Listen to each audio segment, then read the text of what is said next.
Aujourd'hui, j'ai le plaisir d'accueillir Priscilla Benchimol.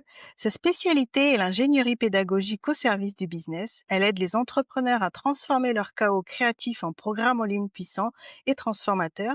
Merci d'être avec nous, Priscilla. Mais merci à toi. Est-ce que tu veux bien nous raconter ton parcours et comment est-ce que tu t'es retrouvée à accompagner les entrepreneurs à créer leurs programmes en ligne? Bien sûr. Tu veux dire mes 12 000 vies? Alors, j'ai été prof dans une autre vie. J'ai été prof pendant 20 ans. Donc j'ai été prof, en lycée, j'ai fait de la fac, j'ai fait du BTS, j'ai même fait de l'école d'ingénieur. Voilà, Mhm. j'ai fait ça pendant 20 ans. Donc faut imaginer, voilà, la fonction publique, le moule et puis un jour, j'ai senti que je me suis éclatée, j'ai beaucoup aimé, ouais, j'ai aimé surtout les 10 premières années. Les 10 d'après ont été plus difficiles et j'ai commencé vraiment Mhm. à me sentir à l'étroit dans ce système contre lequel je m'insurge aujourd'hui parce que, ce n'est pas un bon système. Voilà, c'est un système, bah, oui. Il y a des profs extraordinaires, heureusement qu'il y en a. Mais c'est un système qui fait beaucoup de mal aux gamins, qui n'aide pas du tout les gamins à se développer, à grandir, à avoir confiance en eux, enfin qui même des fois les brise et c'est un système qui fait beaucoup de mal au personnel, aux profs qui ont envie d'apporter, voilà et moi je pouvais plus.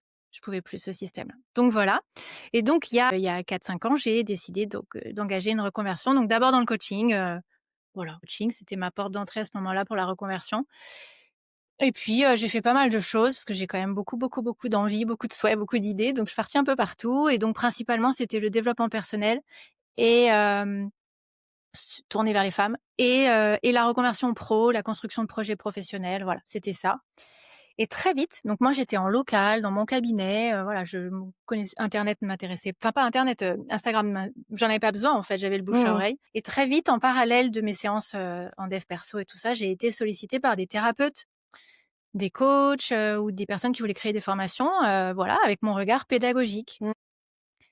Et donc là, donc j'avais les 2, mais il y en avait une deuxième activité qui était pas du tout structurée, pas du tout je n'en parlais pas, on venait me voir Mhm. comme ça et en fait, donc c'était autant, voilà, j'ai co-créé une école de sexothérapie, j'ai bossé avec un thérapeute de couple, un coach sportif, voilà et c'était la pédagogie qui avait au cœur de tout ça. Et il y a 2 ans, je me suis rendu compte qu'en fait, c'est ce que j'aimais le plus. Donc j'ai fait un virage il y a 2 ans, j'ai arrêté le dev perso pur Mhm. et tout ce qui était bilan de compétences, toutes ces choses-là et je me suis mis 100 dans, l'accompagnement des personnes qui voulaient créer un programme en ligne. Moi, c'est vraiment Mhm. ma spécialité. Mhm. Je bosse aussi sur des formations, à proprement parler, vraiment le terme formation avec, un truc diplômant, certifiant un petit peu, mais c'est pas ce qui me fait vibrer le plus. Moi, ce que j'aime, c'est vraiment les académies business, les programmes d'équilibre des chakras, bosser avec un cuisinier, bosser avec une prof de yoga, voilà, c'est ça qui me fait le plus vibrer. Donc voilà, aujourd'hui, j'accompagne donc les entrepreneurs de manière complètement digitalisée. Donc, j'ai plus de cabinet, je ne reçois même plus en présentiel. En fait, je travaille avec le monde entier et donc ma spécialité, c'est vraiment de mélanger mon expérience en pédagogie parce que c'est, à mon sens, malheureusement, ce qui manque cruellement dans beaucoup trop de programmes en ligne. C'est génial l'explosion qu'il y a eu dans les formations en ligne, les programmes en ligne. C'est super, ça permet vraiment d'accéder à plein d'expertise. Mais quand il y a pas la pédagogie, bah, en fait, bah, ça marche pas. On s'ennuie, on va pas au bout, alors qu'à la base, parfois, le formateur, la personne avait vraiment une énorme pépite à nous transmettre, mais il sait pas la transmettre. Donc voilà, donc moi je les accompagne là-dessus et je les accompagne plus largement, vraiment sur tout le processus. Donc on commence avec, bah, du coup, tous les leviers marketing, donc création de l'offre, marketing de l'offre. Ensuite, on plonge dans toute la partie vraiment structuration du plan de l'accompagnement, la pédagogie, le choix et puis après il y a tout ce qui est création des supports, création des vidéos, toute la partie un peu tech avec le choix de la plateforme, l'hébergement, et la dernière phase, bah, je les accompagne également sur la partie stratégie de lancement, stratégie de vente, stratégie de communication, J'en ai fait ma spécialité et par-dessus cette spécialité, ma deuxième spécialité, c'est vraiment de m'adresser, alors principalement aux femmes, entrepreneurs qui sont depuis pas mal d'années dans un format individuel, en face à face, en voilà, ou soit prestation de service, soit vraiment l'accompagnement one-one et qui, à un moment de leur carrière, se disent: «OK, là, j'ai envie d'autre chose». Soit parce qu'elles en ont ras-le-bol, soit parce qu'il y a des listes d'attente énormes, enfin des délais, en fait. C'est juste que sinon, il faudrait qu'elles travaillent la nuit si elles voulaient, honorer tous les rendez-vous. Soit parce qu'elles sentent que ce qu'elles ont à apporter, doit exister en plus grand, en touchant plus de personnes et donc voilà, c'est vraiment mon cœur de cible, c'est des personnes qui sentent que ce qu'elles ont dans leurs mains, ça vaut de l'or Mhm. qu'elles ont vraiment une expertise assise, quelque chose de solide, suffisamment pour pouvoir aller modéliser tout ce qu'elles ont fait pendant toutes ces années en individuel, pour pouvoir le transformer en une autre expérience qu'elles vont faire vivre à leurs clients et une expérience qui va moins dépendre de leur temps. Donc c'est très large, voilà. Ça peut être, des masterminds, ça peut être des ateliers, ça peut être bien sûr on en parlait, juste avant, le one to many. Ça peut être un accompagnement collectif, ça peut être un programme en ligne, une formation, peu importe, même une communauté. En tout cas, on va toucher plus de monde et nos clients vont progresser sans dépendre de nous Mmh. et sans dépendre de notre temps. Ouais. Et justement, on a vu un boom des programmes en ligne collectifs il y a quelques années, mais aujourd'hui, on sent quand même qu'il y a une demande croissante pour du sur-mesure et du one, on one, one to one. Comment on répond à cette attente sans renoncer à la puissance du collectif et surtout comment trouver le bon équilibre entre les 2? C'est une très bonne question. Alors moi, je fais partie de ceux qui préconisent, alors tous les projets sont différents, hein, mais la plupart du temps, je préconise, en fonction des objectifs de la personne, Mmh. un mix de plein de choses. Mmh.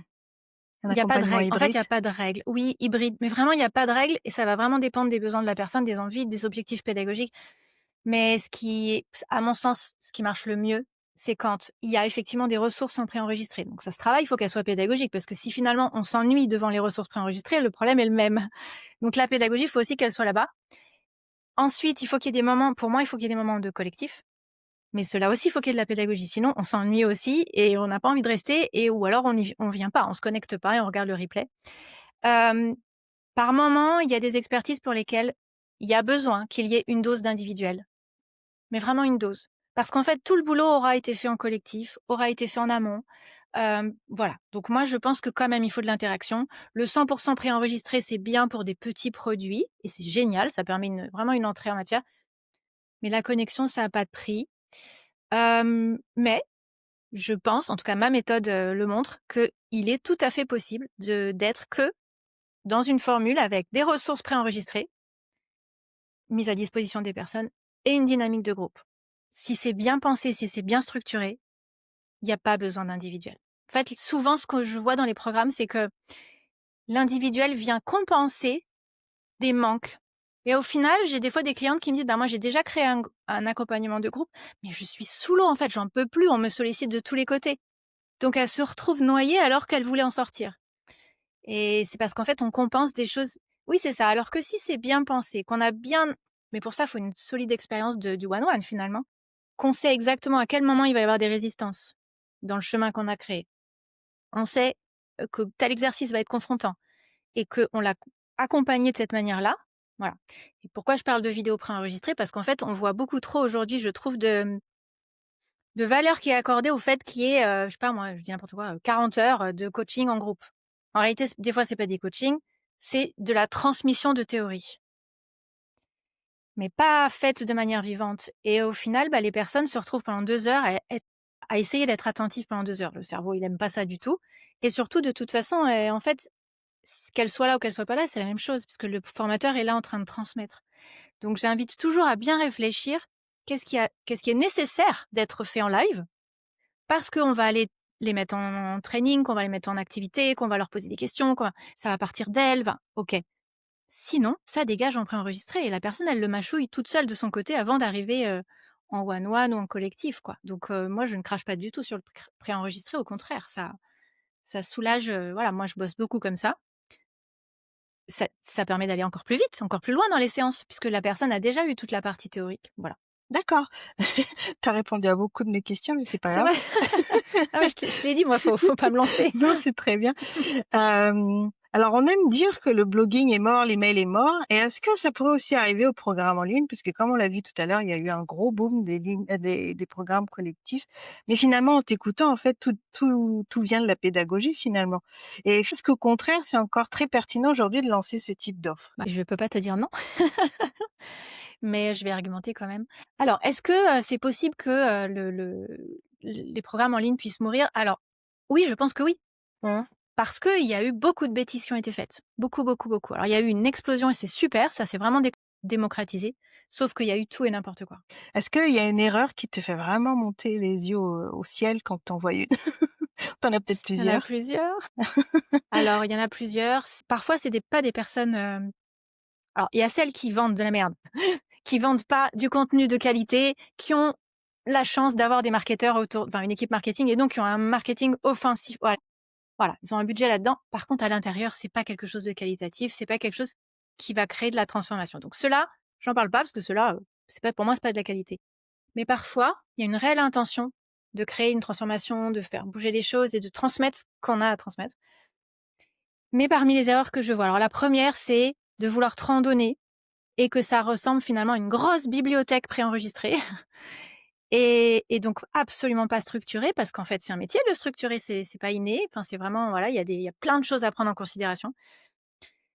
Que ce découpage, du coup, n'existe pas ou il est pas bien fait et donc ça noie les personnes qui vont pas pouvoir se saisir de tout ce qui est mis à leur disposition. Donc ça, c'est pour la partie plus préenregistrée, qui veulent tellement bien faire que du coup, c'est vraiment un empilement, tac, tac, tac, et il n'y a pas de chemin qui a été créé. Et puis, il y en a trop. Les autres erreurs que je vois, alors ça, c'est plus dans la partie dynamique de groupe, c'est faire du groupe pour faire du groupe.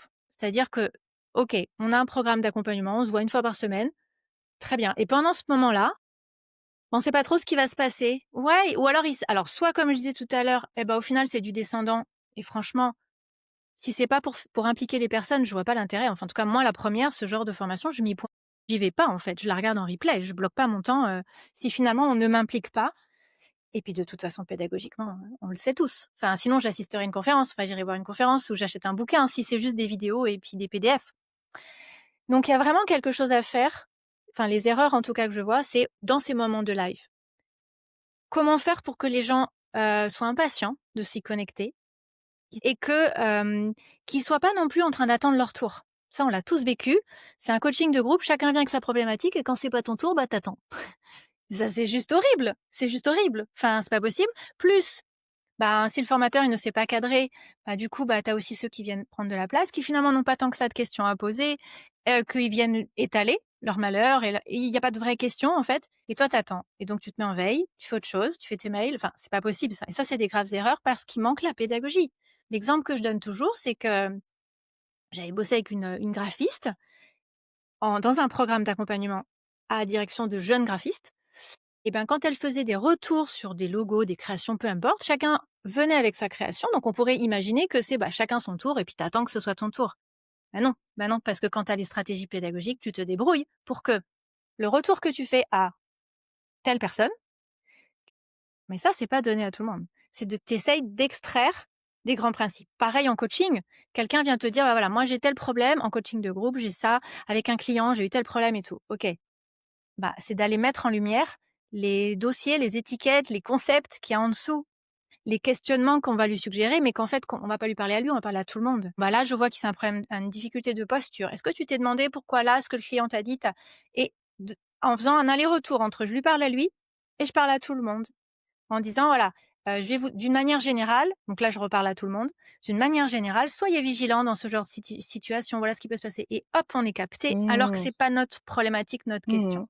Mais ça Voilà. requiert ça montre aussi la différence entre les vrais experts qui connaissent leur domaine, qui peuvent rebondir quoi qu'il arrive et les «faux experts» entre Mmh. guillemets qui travaillent en surface finalement. Alors oui, oui, je dirais oui et non. Alors évidemment, et je le disais au début, quand tu n'as pas suffisamment éprouvé ta discipline, voilà, que tu as pas suffisamment accompagné de clients en fait, que tu sors d'une formation, tu y vas, tac, tu veux créer ton programme de groupe.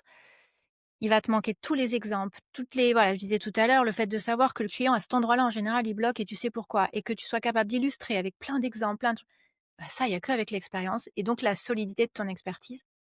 Mais j'ajouterais une nuance, parfois ça suffit pas. Tu vois? Parfois vraiment, la personne est extrêmement brillante. Elle a mais un bagage incroyable. Elle fait des miracles avec ses clients en individuel.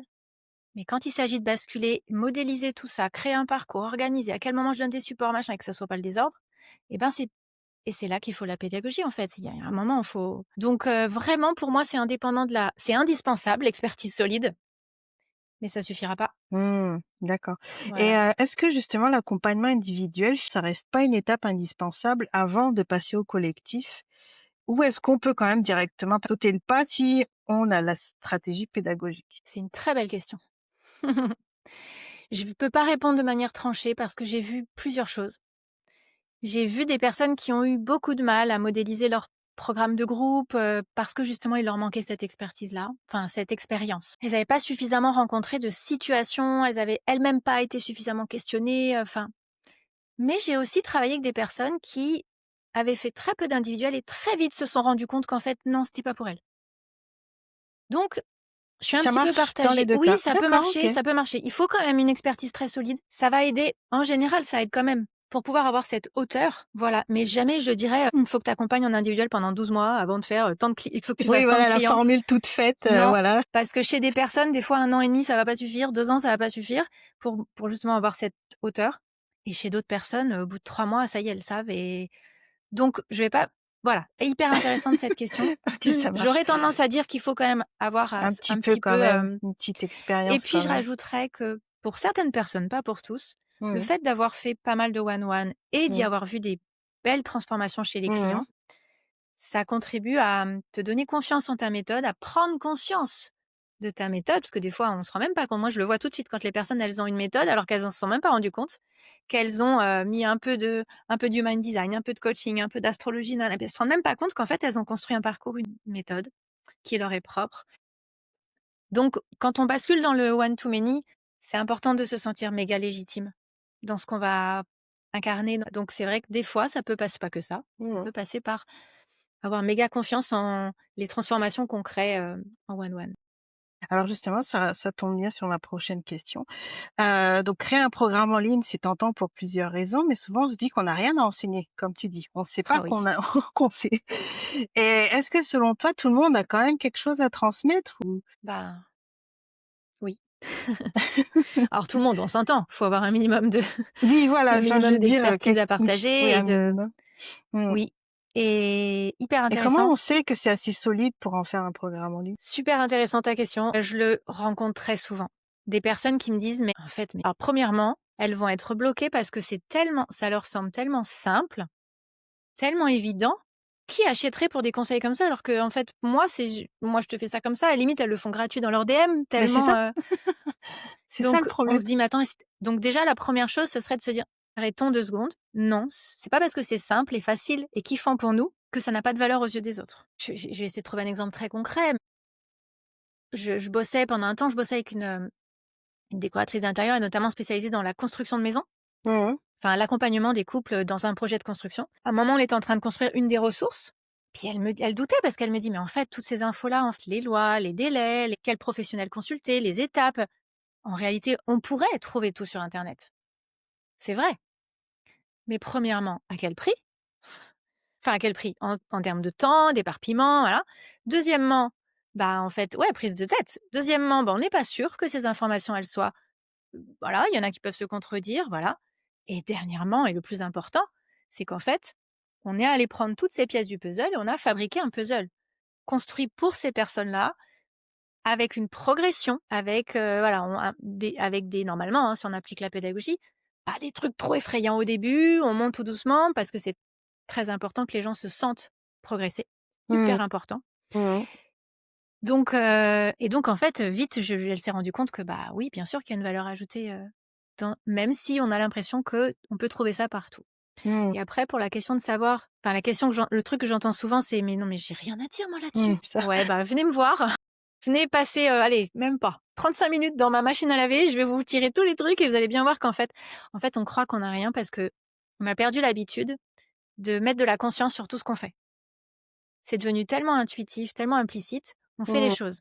Je reçois le client, je lui fais un soin énergétique, je lui fais un truc, ou alors je lui donne un exercice, un coaching, un machin. On n'a plus cet arrêt sur image pour dire: «Attends, si j'ai fait ça, c'est parce que ceci, cela, mon intention c'était ça». Voilà. Donc remettre vraiment de la valeur dans ce qui nous paraît simple et qui va changer des vies, qui va changer des trajectoires évidemment. Et donc tu en as parlé tout à l'heure de la stratégie de lancement. Donc construire un programme, c'est une chose et comment on le vend ensuite? Parce que ça aussi, c'est notre problématique. Oui, c'est une autre problématique. Oui, parce que c'est bien beau d'avoir créé un joli bijou. Après, il va falloir aller le montrer au monde. Alors, je peux pas répondre à cette question parce qu'en fait, il y a 1 million de stratégies possibles et moi, je vais vraiment prôner, le fait de choisir une stratégie qui nous ressemble, pas parce qu'on la voit partout et que voilà. Et aussi une stratégie qui va être progressive. Son premier lancement n'aura rien à voir avec le tout premier, voilà. et tout dépend aussi de son audience. Souvent, je travaille avec des thérapeutes qui ont pas encore Instagram, qui ont pas c'est pas du tout la même cible qu'ils vont toucher avec ce programme en ligne, donc il faut commencer de zéro. Se faire connaître, donc c'est à comment je le vends. Donc il y a des stratégies pour se faire connaître, en com, en tout cas, Mmh mh. et quand on n'a pas envie de poster pendant 1 an avant de commencer à parler de son offre, il y a des possibilités. Alors moi, ce que j'incite à faire, quand c'est possible, alors au début, quand je dis ça à mes clientes, je vois des gros yeux parce qu'en général, elles sont comme moi, très, très, très perfectionnistes. Mais petit à petit, elles arrivent à lâcher. Moi, ce que j'invite à faire, c'est de vendre sans attendre que ce soit parfait, tout fini, tout finalisé, Mmh. toutes les vidéos, tout sur la plateforme, tout magnifique. Mmh. Mmh. Ça veut pas dire vendre avec juste une idée, hein. Sûrement pas quand on bosse avec moi. Donc l'ossature, elle est ficelée, il y a 0 zone de flou. Le marketing de l'offre, il est pareil, il est ficelé nickel, donc je peux en parler. Rien que ça fluidifie la parole, je parle de mon programme, je suis convaincue de mon programme, donc je vais convaincre. Mais du coup, j'ai pas besoin d'avoir tourné les 14 000 modules, vidéo, les PDF, les machins. Par précaution, je vais en faire au moins un ou 2 parce que sinon, voilà, on sait pas de quoi est fait la vie quand le groupe commence, quand le programme commence. Et aussi, du coup, de pouvoir commencer à en parler, de pouvoir commencer à inspirer la confiance en parlant de notre projet. Mais on peut pas en parler tant que c'est une grosse pelote de laine. Donc ça veut dire qu'il faut avoir mis les mains dedans, il faut avoir clarifié tout ça. Et après, quand on va sur des étapes au-dessus, il y a plein de stratégies possibles. Il faut vraiment se demander celle qui est OK pour nous. Ce qui se fait beaucoup, c'est, un événement de conversion, un événement de lancement, mais qu'il faut pas diaboliser. C'est pas obligatoirement un rouleau compresseur. Bah, justement, parce que quand on parle de programme en ligne, on pense souvent aux gros lancements massifs qu'on voit des gros infopreneurs. On se dit: «Ouh là là, ça fait peur. Jamais je n'aurai l'équipe, l'énergie, ni l'argent, les ressources». Du coup, est-ce que c'est quand même possible de faire des lancements plus doux et plus efficaces Oui, et plus adaptés, par exemple, au tempérament introverti? Heu, mais tellement. Bien ouais. sûr, bien sûr. Mmh. Ça Et peut être d'ailleurs un même frein finalement. non. Alors ça peut être un frein quand on croit qu'il y a qu'un seul modèle et qu'on doit absolument faire ce qu'on voit, dans les gros lancements pour Mmh. lesquels, on oublie souvent de le dire, mais il y a une grosse équipe marketing et Mais donc c'est un ça, très gros un budget gros budget derrière. derrière. Mais quand on n'a pas ce budget et on doit faire de l'organique uniquement, donc pas de publicité ou très peu et ben, en fait, on fait autrement, quoi. Donc et puis après, pareil, c'est aussi faire avec ses compétences. Donc avec son budget, avec ses compétences. Donc si nos compétences, pour l'instant en tout cas, ne sont pas sur le copywriting, sur, l'écriture des emails de vente et tout, et qu'on n'a pas le budget pour le déléguer, eh ben, on va pas partir sur cette brique-là. Cette brique-là de la stratégie d'emailing, bon, bah, elle sera peut-être sur le prochain lancement. En attendant, je me serai formée ou j'aurais eu dégagé ou alors, premier lancement, je dégage suffisamment de trésorerie pour monter d'un cran. Mais l'écueil que je vois souvent, c'est qu'on essaye de tout faire. On va faire la com, on va faire la masterclass, on va faire le tunnel de vente, on va faire les automatisations, on va Mmh. faire on va faire les emails de vente et en fait, on crève. Mais c'est ça, c'est une autre usine à gaz finalement. Ouais, et on en perd la mission de départ et le truc qui nous a fait vibrer au départ. Voilà, donc mon message, c'est ça. De faire avec ses compétences, ses envies, sa personnalité, son budget et de se rappeler qu'il n'y a aucune règle. Si l'événement, en fait, souvent on parle de lancement et ça fait peur. En réalité, moi, j'aime bien dire que lancement, en fait, c'est juste le mot joli pour dire on fait la fête, on célèbre. En fait, c'est juste ça. Donc, on n'est pas obligé de faire un gros challenge de 18 jours. On n'est pas obligé- Oui, on finalement, en fait, fait, on fait ce qu'on le fait à sa sauce, en fait, comme on a envie, oui, du moment qu'on et a on les n'est même pas résultats obligé. qu'on veut. Exactement. Et on n'est D'accord. même pas obligé de faire un événement de conversion. Ça peut être juste, je l'annonce, j'en parle Ouais, régulièrement, sinon il se ouais. passera rien, mais et puis je vais aller converser en message privé, tout est possible. Mmh. C'est Ça peut vrai qu'on être un nous live, ça peut conditionne. être, oui, Mmh. on nous conditionne. Donc faut pas diaboliser ce truc-là. Et justement, la peur du flop est aussi omniprésente. Comment est-ce qu'on relativise et comment on transforme un lancement raté en un tremplin? Oh, j'adore tes questions. Alors, c'est une magnifique transition. J'allais le dire justement, j'allais dire que, bah, en fait, moi, je vais vous inviter à pas forcément mettre la barre très, très haut, ça sert à rien, sauf si le budget le permet et voilà, mais parce que de toute façon, ce qui va se passer sur le premier lancement est nécessaire pour le prochain et ainsi de suite. Faut pas s'arrêter au premier, en fait. Surtout pas, surtout pas. Oui, c'est bien de se fixer des objectifs, mais pas des objectifs irréalisables. On a tous envie de vendre beaucoup et tout, mais rester sur quelque chose de réalisable, qui sera déjà super.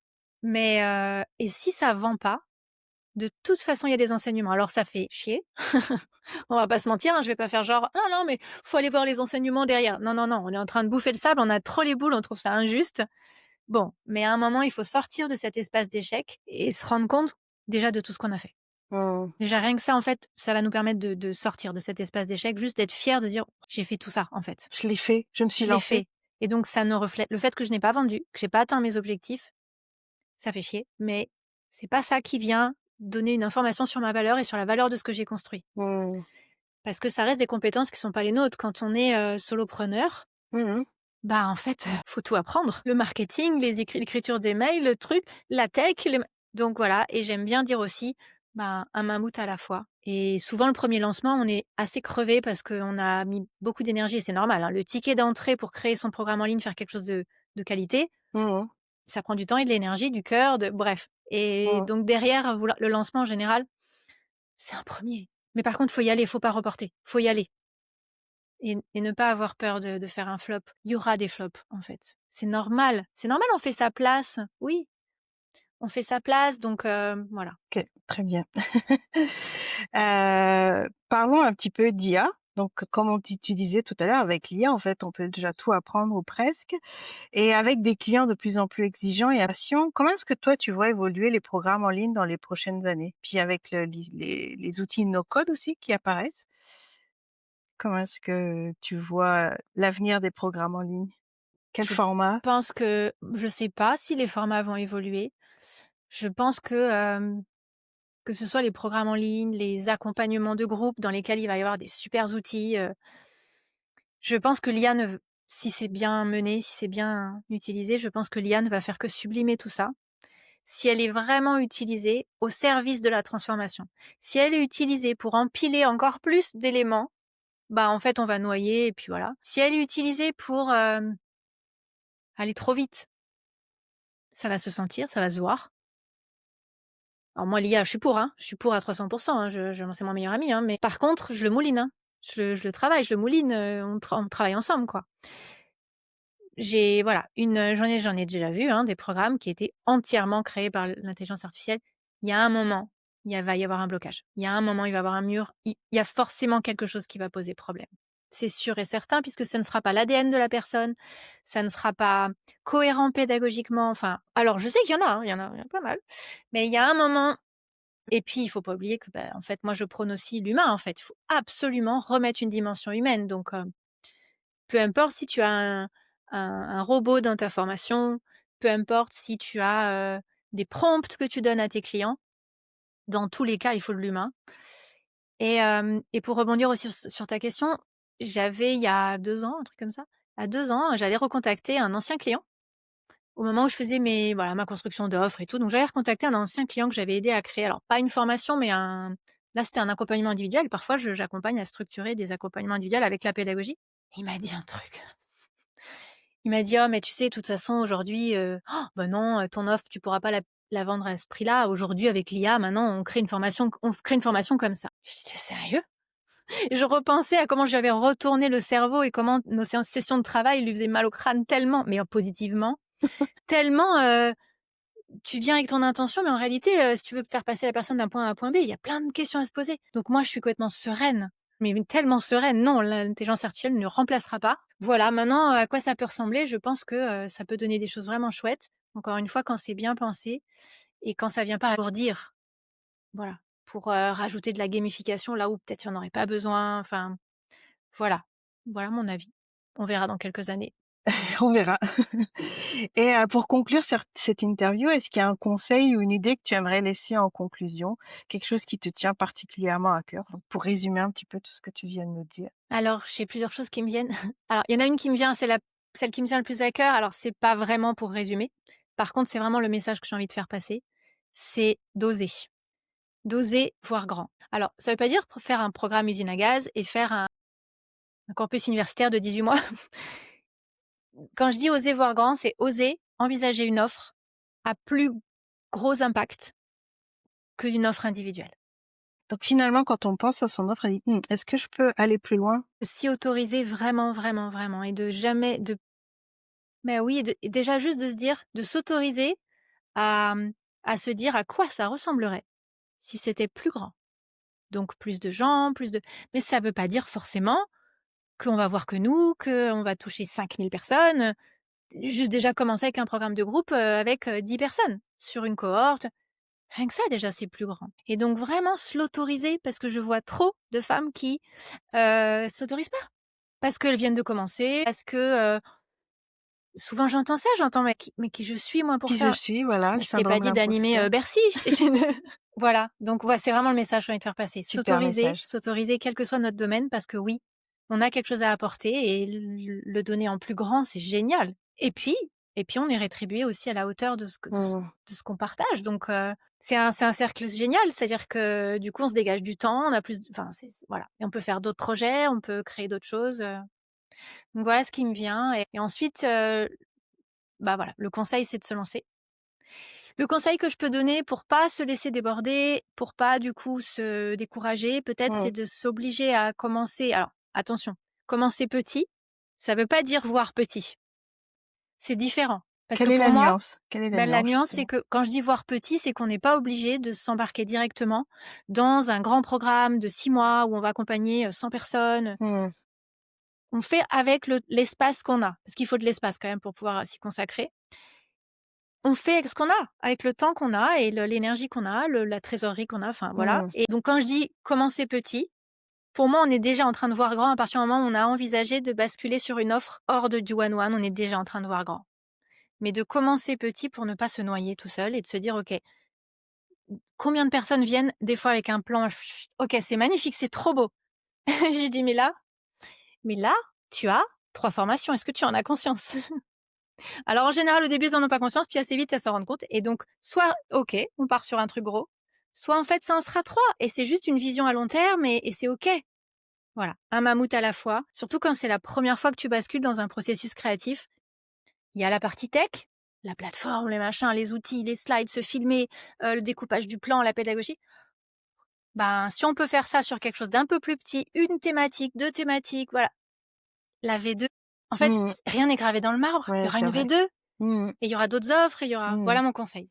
OK, super. Merci Mmh. beaucoup. Excellent. Avec grand plaisir. Donc Priscilla, tu participes au cabinet des curiosités et on va retrouver ton petit produit dans le bundle, à l'heure des ouvertures des ventes. Si on veut continuer à suivre tes conseils et ton actualité après cette interview, où est-ce qu'on peut te trouver? Mais je suis principalement sur Instagram, donc Mmh. Priscilla Benchimol, un petit peu sur LinkedIn, mais surtout sur Instagram. Mmh. J'ai également mon site.